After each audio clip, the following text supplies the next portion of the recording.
এক হুজুর বলেছেন ফরজ নামাজ আল্লাহর জন্য আর সুন্নাত নামাজ রাসূলের জন্য। এই কথা কি সত্য? সুন্নাত নামাজ কি আমরা রাসূলের জন্য পড়ব? এই কথা সঠিক নয় আসলে।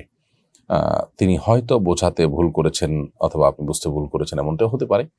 কারণ হলো ফরজ নামাজ মূলত আল্লাহর নির্দেশ, আর সুন্নাহ হলো নবী সাল্লাল্লাহু আলাইহি সাল্লামের আমল, তার অনুসরণে। উদ্দেশ্য দুইটারই আল্লাহ তাআলার সন্তুষ্টি। অর্থাৎ রাসূল সাল্লাল্লাহু আলাইহি সাল্লামের অনুসরণে আমি সুন্নত কাজ করব। সুন্নাহ মানে তার অনুসরণে যে কাজ করা সেটা সুন্নাত।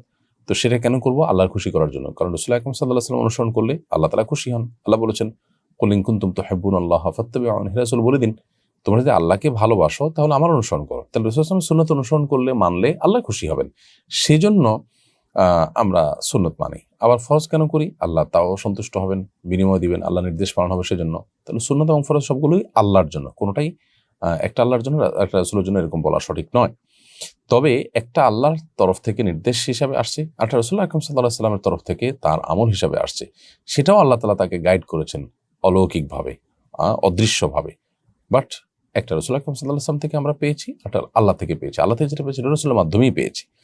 সো এই দিক থেকে পার্থক্য আছে। আমরা এভাবে বলতে পারি যে ফরজটা আল্লাহর তরফ থেকে, সুন্নাত রাসূল আকরাম সাল্লাল্লাহু আলাইহি সাল্লামের তরফ থেকে বা তার আমল তরফ থেকে। বলতে রাসূল সাল্লাল্লাহু আলাইহি ওয়াসাল্লাম নিজের মন গড়া বলেছেন তা না। মা ইয়ানতিকু আনিল হাওয়া ইন হুয়া ইল্লা ওয়াহয়ুন ইউহা। নবীজি নিজে থেকে কোনো কথা উক্তি থেকে কিছুই বলেন না, তার মুখ দিয়ে যাই উচ্চারণ হয় তা আল্লাহর পক্ষ থেকে ওহী হিসাবে এসে থাকে। সো একটা আল্লাহ তাআলার তরফ থেকে আল্লাহ দিয়েছেন, আর রাসূল আকরাম সাল্লাল্লাহু আলাইহি ওয়াসাল্লামের অনুসরণে আমরা করি। একটা আল্লাহর নির্দেশ পালনার্থে করি, আর রাসূল সাল্লাল্লাহু আলাইহি ওয়াসাল্লাম অনুসরণে করি। এভাবে সুন্নাত আর ফরজের মধ্যে আপনি পার্থক্য করতে পারেন। কিন্তু একটা আল্লাহর জন্য আর একটা রাসূলের জন্য এভাবে বলা মোটা দাগে ভুল। কারণ উদ্দেশ্য হয় শুধু আল্লাহকে সন্তুষ্ট করা। আল্লাহ ছাড়া কারোর সন্তুষ্টি কখনো ঈমানদার উদ্দেশ্য বা উদ্দিষ্ট বিষয় হতে পারে না।